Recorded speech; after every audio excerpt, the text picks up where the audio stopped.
నమస్తే. Welcome to Telugu రాజ్యం. ఈరోజు మనతో పాటు ఉన్నారు సీనియర్ అనలిస్ట్ కేఎస్ ప్రసాద్ గారు. వారితో మాట్లాడేద్దాం. సార్ నమస్తే. నమస్తే అండి. సార్ దేశం చాలా క్లిష్ట పరిస్థితిలో ఉంది. ప్రజలు దుబారా తగ్గించుకోవాలి. అలాగే బంగారం కొనటాన్ని మానుకోవాలి. ఒక ఏడాది పాటు విదేశీ ప్రయాణాలు తగ్గించుకోవాలి అనే తరహాలో ప్రధాని మోదీ గారు వ్యాఖ్యలు చేయటం జరిగింది. అలానే ప్రజలు ఎక్కువగా పబ్లిక్ ట్రాన్స్‌పోర్ట్‌ని వినియోగించాలి. బైక్ యూసేజ్ గానీ, కార్‌లను యూసేజ్‌ని గానీ తగ్గించుకోవాలని చెప్పారు. సో, దీని మీద తీవ్రంగా ఒక విమర్శలైతే వెల్లువెత్తుతున్నాయి. సోషల్ మీడియాలో గానీ, లేదంటే విపక్షాల నుంచి గానీ. అంటే తమ ఫెయిల్యూర్‌ని కప్పిపుచ్చుకోవటానికి ప్రజలు సఫర్ అవ్వాలనే తరహాలో కామెంట్‌లయితే వినిపిస్తున్నాయి. సో, దీన్ని గూడా ఇప్పుడు ఆయన చేసిన సజెషన్స్‌ని గూడా మీరంతా ఒక దేశభక్తులుగా దేశం కోసం ఇయన్నీ త్యాగాలు చేయాల్సి ఉంటుంది అన్న తరహాలో చెప్పారు. సో, దీని మీద ఏమంటారు? మీరు కూడా దేశంలో పౌరుడే కదా సార్. మీరు కూడా మీరేం అతీతం కాదు కదా నరేంద్ర మోడీ గారు. మీరు ఫస్ట్ మహాత్మా గాంధీలో గోచి పెట్టుకుని లేకపోతే గోచ దావతో వేసుకుని సాల్వా కప్పుకుని రండి ఫస్ట్. అలాగే ఫస్ట్ మినిస్టర్లు మీరు కాన్వాయిలు తీయండి ఫస్ట్. కామెట్ ఎలక్ట్రికల్ కార్లు కొనుక్కుని ఆ కామెట్ కార్లు అది కూడా మీ డబ్బులతో పొదుపు కదా. మీరు పొదుపు గురించి చెప్తున్నారు కదా, నేను కూడా అదే చెప్పాలి. పొదుపు కార్యక్రమంలో అలా రోడో ఎమ్మెల్యే ఒకటి సైకిల్ మీద వచ్చాడు, అలా 2 వీలర్ మీద వచ్చాడు పార్లమెంట్కి. ఈ పొకుడి కబుర్లొద్దు. నోరు మూసుకుని అందరినీ సామాన్య ప్రజల్లో రమ్మనండి. మీకు ఎందుకు పిరికితనం? దేనికి భయం? ప్రజాస్వామ్యంలో ప్రజలను కూడా ప్రజాప్రతినిధులు మీరు. మాలోకి రావడానికి భయం, పార్లమెంట్కి వెళ్ళడానికి భయం. ఈ భయం మధ్యలో మమ్మల్ని ఎందుకు సాగుకొడుతున్నారు? సరే, మీరు ఆచరించేది ఆ కళ్ళజోడు విదేశాల్లో కొనుక్కుంది అన్నీ మీ బ్రాండెడే. దేశంలో ఉన్న తయారైన వెయిట్ ఉండవు మీ దగ్గర. ఆ షూ దగ్గర నుంచి, కళ్ళజోడు దగ్గర నుంచి, వాచ్ దగ్గర నుంచి అన్నీ. సో ఇవన్నీ తెలిసి మీరెందుకు సార్ మాకు ఈ పకోడీ కబుర్లు చెప్తున్నారు? పోనీ మీరు ఆచరించారు. ఇవాళ చూసారా, నేను చిన్న కామెట్ కార్లో వచ్చాను. దుబారా ఖర్చు గురించి మాకు చెప్పి మొన్న దేనికి సార్ మీటింగ్ పెట్టారు మీరు ఇక్కడ? మీరు హైదరాబాద్లో ఎందుకు మీటింగ్ పెట్టారు? ఆంధ్రప్రదేశ్ ముఖ్యమంత్రిని, ఆంధ్రప్రదేశ్ ఉప ముఖ్యమంత్రిని హైదరాబాద్లో కలవాల్సిన అగత్యం ఏంటి వచ్చింది మీకు? చదువు లేదు, కుటుంబ వ్యవస్థ విలువలు తెలియవు. ఇవన్నీ కారణాల మీద ప్రాంప్టర్ లేదో ఒక సెంటెన్స్ మాట్లాడలేరు. ఇలా మా తనిఖీల పనులన్నట్టు పనికిమాల వాళ్ళందరూ జై శ్రీరామ్ అంటే రాముడిని మీలో ఉన్నాడని చెప్తే ఓదరపోయే బ్యాచ్ మీరు. ఇవి కాదు మాకు కావాల్సినవి. ఫస్ట్ మీరు ఆచరించండి. ఫస్ట్ థింగ్, మమ్మల్ని మీరు అందరూ కలిపి పాతరాత యోగంకి తీసుకెళ్ళి రాళ్ళు కొట్టుకుని ఆ కర్రల పొయ్యి మీద తినే పరిస్థితి తీసుకొచ్చినందుకు మీకు మీరే సాటి. దేశానికి ఒక దౌర్భాగ్య ముఖ్య ప్రధానమంత్రి ఉన్నాడు, వీపీ సింగ్ అని. పూర్తిగా మంటెట్టేసిపోతే విదేశీ నిల్వలు, బంగారం ఇన్వెస్ట్మెంట్లు ఇవన్నింటినీ భ్రష్టు పట్టించిపోతే దేవదేవుళ్ళటి పివి నరసింహరావు గారు, మహానుభావుడైన మన్మోహన్ సింగ్ గారు వచ్చి మమ్మల్ని కాపాడారు. ఈ మీరు పెంటెట్టేసిపోయిన దానికి ఇంకెవడొచ్చి కాపాడతాడో నాకైతే అర్థమే కావట్లేదు. మీరు పెట్టిన పెంట మంట జడ్డి వెదవలైన ప్రజలు ఎవరికీ అర్థం కావట్లేదు. మమ్మల్ని ఆ రాముడు ఉత్సవాలు, దేవుడు కైంకర్యాల్లో ఏదో చూడండి, చిన్నప్పుడు చూడండి పరవశించిపోయి భజనలు చేసుకుంటే అదే భక్త కన్నప్ప సినిమాలో కన్ను పీకించుకొని, అలాగే అదే ఇంకోటి నాగేశ్వరరావుది ఏదో విట్ల పాటల పిల్లలను తొక్కేసి అలాంటి ట్రాన్స్లో మమ్మల్ని నుంచి మీరు మీకు కావాల్సిన దిక్కుమాల పనులు అన్నీ చేసుకుని పోతున్నారు. మీరు దయించి పొదుపుల గురించి బాధపడకండి. ఇవాళ 1500 కోట్ల పైచీలక ఏది ఆయిల్ కంపెనీకి నష్టాలు వచ్చేసాయి అని చెప్పి చాలా బాధపడిపోతున్నారు కదా. బ్యారల్ రేటు పెరిగింది కాబట్టి వాళ్ళకి నష్టం వచ్చిందని చెప్తున్నారు. చాలా బాగుంది. మరి మొన్నటిదాకా బ్యారల్ రేట్లు తగ్గినప్పుడు వాళ్ళు కానీ మీరు కానీ మాకేమైనా రూపాయి తగ్గించారా? ఎలక్షన్లు అయిపోగానే ఎలా పెంచేయాలని కాలు కొట్టేసుకుంటున్నారు మీరు. పక్కన మమ్మల్ని వాడొద్దు, ట్రైన్లో వెళ్ళండి, మెట్రోల్లో తిరగండి, బస్సుల్లో తిరగండి, పబ్లిక్ ట్రాన్స్పోర్ట్ తిరగండి. మేము పబ్లిక్ ట్రాన్స్పోర్ట్లో లేవని కార్లు కొనుక్కున్నాం. మేము పొదుపు వ్యవస్థ, కుటుంబ వ్యవస్థలో పొదుపు వ్యవస్థే వైటల్ రోల్ ప్లే చేస్తుంది. మేము బంగారం కొనిదే మా అవసరాలకు అక్కర వస్తుందని. అలాంటిది నువ్వు బంగారమే కొనొద్దంటే మా సామర్థ్యాన్ని మమ్మల్ని తగ్గించి ఏడు చేయాలి. ఈ డబ్బులు బ్యాంకులో ఎడితే దోచేస్తున్నావు, డిపాజిట్ చేస్తే దోచేస్తావు, విత్డ్రా చేస్తే దోచేస్తావు, ఏటీఎంలో డబ్బులు డ్రా చేస్తే దోచేస్తున్నావు. ఈ దోపిడీకి మా దగ్గర ఉన్న డబ్బులు నీ ఆదాన్ని ఎందుకు పెట్టాలి మేము? అంతే కదా. అట్లీస్ట్ ఎక్కడో బంగారం తయారు చేసి కూడా వెనక ముందు తీసుకెళ్ళి క్యాష్ ఇస్తాడు, మాకు బంగారం వస్తువు ఇస్తాడు. రేపొద్దున మాకు క్రైసిస్ వస్తే బ్యాంకులో కుదవ పెట్టుకుంటే రూపాయి డబ్బులు అప్పు వస్తుంది. ఈఎంఐలు కట్టుకుని ఏదో కింద మీద పడి మేము సస్తున్నాం కదా. తలా తోకాలని దిక్కుమాల ఆలోచనలకి దుబారా మీరు చేసి మాకెందుకు నీతి ప్రవచనాలు చెప్తున్నారు? మన్ కీ బాత్ అని చెప్పి దేశ ప్రజలందరినీ ఉద్దేశించి ఓ తపాటబుత్తులు కబుర్లు చెప్తారు కదా ప్రాంప్టర్ పెట్టుకుని. ఈసారి కూడా చెప్పవలసింది మీరు. ఈ జంకాన గ్రౌండ్లో రాముడు జెండాలు, ఈ బండి సంజయ్ లాంటి అసందర్భ పేలాపలను, ఏటి తిల్ని కిషన్ రెడ్డి లాంటి పేలాపలను మాకెందుకు? ఎందుకు ఈ దిక్కుమాల టైం వేస్ట్? అందులో ప్రొడక్టివిటీ ఏడిసిందా? ఇది బెంగాల్లో గెలిచారు, కేరళలో 5 ఏళ్ళ తర్వాత గెలవబోతాం. ఎవరికి కావాలి మీ ఊకదంపుడు ఉపన్యాసాలు?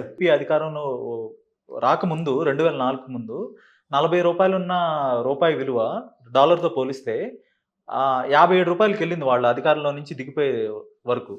కానీ ఇప్పుడు మాత్రం ఆ రూ. 57 నుంచి 2014 నుంచి ఇప్పటికి రూ. 94కి చేరుకుంది. చాలా ఎక్స్‌పోనెన్షియల్ డిఫరెన్స్ ఉంది దీంట్లో. కానీ వాళ్ళైతే వరుసగా ఎన్నికలు గెలుస్తూనే వస్తున్నారు. వాళ్ళ మీద వ్యతిరేకత బిల్డ్ అవ్వట్లేదనే ఒక ఫీల్ కలుగుతోంది. కానీ యూపీఏ పరిస్థితి చూస్తే లాస్ట్ 5 ఇయర్స్‌లో యూపీఏ 2లో చాలా తొలి ఏడాది నుంచే వాళ్ళ మీద వ్యతిరేకత అనేది పెరుగుతూ వచ్చింది. కానీ ఇప్పుడెందుకు ఆ వ్యతిరేకత అనేది లేదంటారు? ప్రజలు జడ్డి వాళ్ళండి. ప్రజల జడ్డితనాన్ని బ్రహ్మాండంగా ఎన్కేష్ చేస్తున్న నరేంద్ర మోడీ, అమిత్ షా. మీకు చెప్తా simple logic. Sushma Swaraj gas బండ్ పట్టుకెళ్తే, ఉల్లిపాయలు పట్టుకెళ్తే ప్రభుత్వాలు కూలిపోయాయి. ఇవాళ నిత్యావసర వస్తువులు ఎలా కొనుక్కొని వస్తున్నారో జడ్డి ప్రజలకు తెలీదా? ఈ జడ్డోళ్ళు ఎవరి మీద చూపించాలి కోపాలు ప్రతాపాలు? అంటే ఏదో కాంగ్రెస్ వచ్చి చేసేస్తుందని నేను చెప్పట్లే. కాంగ్రెస్ ఏ రోజు కూడా సామాన్య ప్రజల్ని ఇబ్బంది పెట్టలే. కాంగ్రెస్ ఆయంలో ఇవాళ దేశంలో సామాన్యుడికి అధోగతి పాలు పట్టించిన ఉదంతాలు లేవు. వాడు ప్రైమా ఫేస్ వాళ్ళ బతుకు వాళ్ళు బతికారు. ఎప్పుడు ఉన్నట్టుగా టాటా వాళ్ళు లేదా అదాని గారు అంబానీ గారు వీళ్ళు పెరిగారు అనుకుంటే అది వేరే సంగతి. కానీ వీళ్ళు at the cost of common people మాత్రం పెరగలేదు వాళ్ళ టెన్యూర్లో. వీళ్ళు at the cost of common people వీళ్ళు పెరుగుతున్నారు. ఇది ప్రజలు ఎందుకు గ్రహించట్లే? ఇప్పుడు ఉల్లిపాయల రేట్లు పట్టుకెళ్ళి ఎవడన్నా మాట్లాడుతున్నాడా? లేదా గ్యాస్ బండ్ పట్టుకెళ్ళొచ్చు కదా సార్ ఎవడన్నా, కాంగ్రెస్ వాడు నేను మీరు. అది ఎందుకు ప్రజల మీద ఎఫెక్ట్ కనబట్టలేదు ఎలక్షన్స్కి? అంటే బికాస్ దే ఆర్ రాముడు అన్న ట్రాన్స్లోకి తీసుకెళ్ళిపోయారు వాళ్ళు. కులాలు మతాలు చెత్త చెదరం దాంతో వాళ్ళు కాలక్షేపం చేస్తున్నారు. అక్కడ వెస్ట్ బెంగాల్ నుంచి రోహింగ్యాలు ఇదే కాన్సెప్ట్ ఎడదీసింది చచ్చాం కదా మనం. ఈస్ట్ బెంగాల్ వెస్ట్ బెంగాల్ అదే కదా సార్. ఇలా బంగ్లాదేశ్ మన దగ్గర నుంచి ఇడిందే కదా, పాకిస్తాన్ కూడా మన దగ్గర నుంచి ఇడిదే కదా. ఏవో డిఫరెన్సెస్ ఉన్నాయి, ఏదో కొట్టు చేస్తున్నాం మనం కూడా. కారణం నేను దాన్ని వ్యతిరేకించట్లే. కానీ ఏదో వాళ్ళు ఏదో ప్రపంచం తెరబెట్టేస్తున్నట్టు మన దగ్గరికి వచ్చి వాళ్ళే అక్కడ సస్తో బతకలేక మన దగ్గర దేహి అనుకుని ఎక్కడో కాదు చేయకూడదు తీసుకుని పని చేసుకుంటున్నారు. అందులో కొంతమంది ఉంటారు సార్ తప్పు. నేను వాళ్ళ అందరినీ ఒక గొంతకు కట్టేసి వీళ్ళు తప్పు వీళ్ళు రైట్ అని నేను చెప్పట్లే. అలాంటి వాళ్ళని ఎలిమినేట్ చేయడానికి కేంద్ర బలగాలే కదా సార్ ఉంటాయి. అక్కడ ఉన్న గస్తీలు కాసి నేనా మీరా? ఆ బిఎస్ఎఫ్ ఫోర్సులు సెంట్రల్ ఫోర్సెసే కదా. అదంతా స్టేట్ గవర్నమెంట్ మీద అందరి మీద అభియోగాలు మోపేసుకుని వీళ్ళు అచ్చాని పచ్చపోసలు అంటే సర్జికల్ స్ట్రైక్ 3వ కంటికి తెలియకుండా చేసేది. వీళ్ళకి ఎంత తింగరోళ్ళు అంటే మహానుభావుడు వాజ్పేయి గారు న్యూక్లియర్ టెస్ట్ చేస్తే కూడా ప్రపంచ దేశాలకు తెలియకుండా చేసేది ఆయన. ఇదేంటి కోడి మాంసం తిని మెల్ల దుమ్ములు వేసుకుని తిరిగే బ్యాచీలు ఇప్పుడు కొత్త వాళ్ళు బీజేపీ వాళ్ళు. ఇది చాలా వైవిధ్యభరితంగా ఉంది. దేశానికి కొన్ని క్రెడెన్షియల్స్ ఉంటాయి. ఆ క్రెడెన్షియల్స్ని ప్రొటెక్ట్ చేసుకోవాల్సిన బాధ్యత కేంద్ర ప్రభుత్వం మీద ఉండి కూడా వీళ్ళు ప్రతిదీ ఎగ్జిబిషనే, ప్రతిదాన్ని ఎలివేషన్లే. నక్కపుట్టిన 4 ఆదివారాల మొదటి నేను చూసిన ప్రపంచం చూడలేదంటే ఎప్పుడు 1947లో స్వతంత్రం వచ్చింది, ఇప్పటిదాకా దేశం ఎన్ని ఒడిదుడుకులు దాటుకుని వచ్చింది, ఎన్ని పంచవర్ష ప్రణాళికల ప్రకారం దేశ పురోగతి సంతరించుకుంటుంది. ఇవన్నీ గాలి కొదిలేసి అతిగతిలో నీతి ఆయోగం తీసుకొచ్చి ప్రణాళికాబద్ధంగా దేశం ఎదుగుదలనే నిలువరిస్తూ ఇవాళ అతలాకోతలం అయిపోయి ఏమైందో తెలియక మీరు అన్నం తినొద్దు, మీరు గ్యాస్ వాడొద్దు, మీరు పెట్రోల్ వేసుకొని డీజిల్ వేసుకొని బయట తిరగొద్దు. ఎవరి చట్టం అంతా? ఉపద్రవం వస్తే పరార్. కరోనా పాండమిక్ సమయంలో ఎంతమంది చచ్చిపోయారు, అయినా అలా ఎలక్షన్ గెలిచేశారు. డిమానిటేషన్ తలా తోకాలని బుర్రతొక్క నిర్ణయం, దాని పర్యవసానం ఎంతమంది చచ్చిపోయారు లైన్లో నిలబడి. కానీ ప్రభుత్వాలు వచ్చేసేయట. ఇదే ఆన్సరు. మనిషి కొడుకు పని చేశారా అంటే జై శ్రీరామ్ అంట. ఏంటండి అది? అంటే మతం అనేది ఒక స్ట్రాంగ్ ఎమోషన్. ప్రజలు తమ సమస్యలను కూడా మర్చిపోతారు మతం అనే ఎమోషన్ ముందు పెడితే. ఇలాంటి ఒక షార్ట్ కట్ని ఎలక్షన్లో విన్నింగ్ ఫార్ములాని బీజేపీ కనుగొంది అనుకోవచ్చా? కనుగోవడం కాదు సార్. ఇప్పుడు హ్యూమన్ వీక్నెస్ ఒకటి ఉంటుంది. ఆ వీక్నెస్ని నేను ఎన్కరేజ్ చేసుకుంటానంటే వాట్ వీ కెన్ డూ.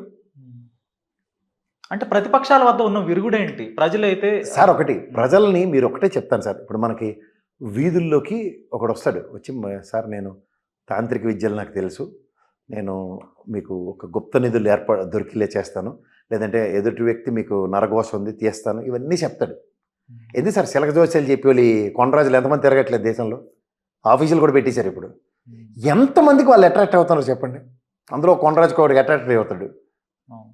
ఆయన పట్టుకొని మొత్తం ప్రపంచం అంతా ఆడ చుట్టే తిరుగుతుందంటే భ్రమది, పిచ్చితనం అంటాను నేను.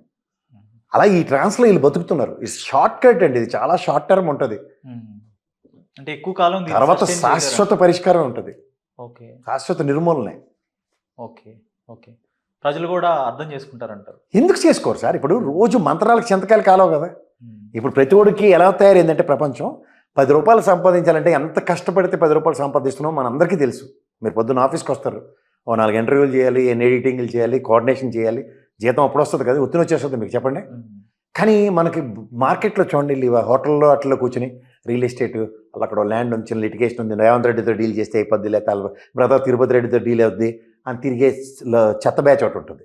ఇంకోడు ఓ 15 లక్షలు డీడీ పెట్టండి, ఇంకో 15 లక్షలు డీడీ పెడతాం, అవతల ట్రస్ట్ ఉంది, 500 కోట్లు ట్రాన్స్ఫర్ అయిపోతాయి, 5 కోట్లు ఇందులోకి వచ్చేస్తాయి, ఒక్కొక్కడికి 15% కమిషన్ వచ్చేస్తుంది అన్న బతికే బ్యాచ్ ఇంకోటి తిరుగుతుంది. ఇలాంటి వాళ్ళు ఉన్న ప్రపంచంలో మామూలుడు ఎలా ఆలోచిస్తాడు? అరే ఆడు రోజు ₹1,00,00,000 డీల్ చేస్తుంటారు, ఆడు రోజు వెళ్తున్నాడు, కారు వస్తుంది, పికప్ చేసుకుంటుంది, పక్కింటి వాళ్ళ మీద ప్రభావం పడుతుంది అనుకోండి. ఈ ప్రభావంలో 4-5 రోజులు ఉంటుంది. ఆడు 5 రోజు పెంకట్టుకు వచ్చి ఇంత కూర ఉంటే ఏమా, లేకపోతే ఇంత చారు ఉంటే అన్నం తినాలి, ఏమైంది నీ డీల్ అంటే టైం పడుతుందమ్మా అన్నారు, అవ్వట్లేదు అని చెప్పాడు అనుకోండి, అప్పుడు మొహం ఇడిచేస్తే ఈజీరే. అలాంటి పరిస్థితి ఉంది. ఆ 4-5 రోజులు ట్రాన్స్లో బతుకుతున్న వాళ్ళని మనం ఏం చేయలేం. అదే బీజేపీ. సో అంతిమంగా ప్రజలే ఇబ్బందులు పడేది కూడా ప్రజలే పడుతున్నారు.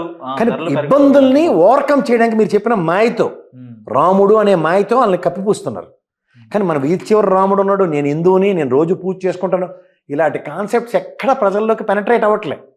ఇడెవడరా నన్ను వచ్చి రాముడు అంటాడు, ఇటు జై శ్రీరామ్ అనేది ఒక పొలిటికల్ నినాదంగా మారిపోయింది వాళ్ళ సర్వైవల్ కోసం. ఇది గమనిస్తారు కదా sir, end of the day certain percentage of people డెఫినెట్గా.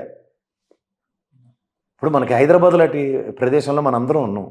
మీరు ఉదాహరణకు పైనుంచి రావచ్చు, నేను ఇక్కడ తెలంగాణ ఉన్న ఎగ్జాంపుల్ చెప్తున్నాను. నాకు ఇక్కడ ముస్లిం సోదరులతో ఏ విధమైన అంబిగ్యూటీ లేదు. మీరు నేను రోజు ఉంటున్నాం కాబట్టి, సార్ ఏం లేదు కదా సార్ అని మీరు నన్ను అడిగారు అనుకోండి, ఏముంటుందిరా భయ్, నేను పుట్టిన కాడి నుంచి ఇక్కడ ఉన్నా, ఈ ఊడని కథలు చెప్తుంటాను, గట్టిగా వేసుకుంటాను, వేసుకున్నా. దీనికి మీకు కొంత టైం పట్టచ్చు. ఆ టైంలో అడ్వాంటేజ్ వాడు తీసుకోవచ్చు. కానీ అడ్వాంటేజ్ విడిపోయిన తర్వాత తోలు చిరిగిపోతాం. మీ దగ్గర నుంచి ఎట్రా మాట్లాడుతున్నావు, నేను ఇక్కడ ఉంటాను, ఏట్రా నువ్వు, ఆ ప్రభావం ఎక్కడ కనబడుతుంది చెప్పని అడుగుతారా, అడగరా? ఓకే, ధన్యవాదాలు సార్. హలో, తెలుగు రాజ్యం ఛానల్ చూస్తున్నారా? సామాజిక, రాజకీయ, జీవన చిత్రణే తెలుగు రాజ్యం. అతిశయోక్తులు, అసత్యాలు ఉండవు. రాజకీయ కోణం కాదు, ప్రజా కోణమే కొలబద్ద. తెలుగు రాజ్యం వీక్షణ మీ ఉత్తమ అభిరుచికి నిదర్శనం.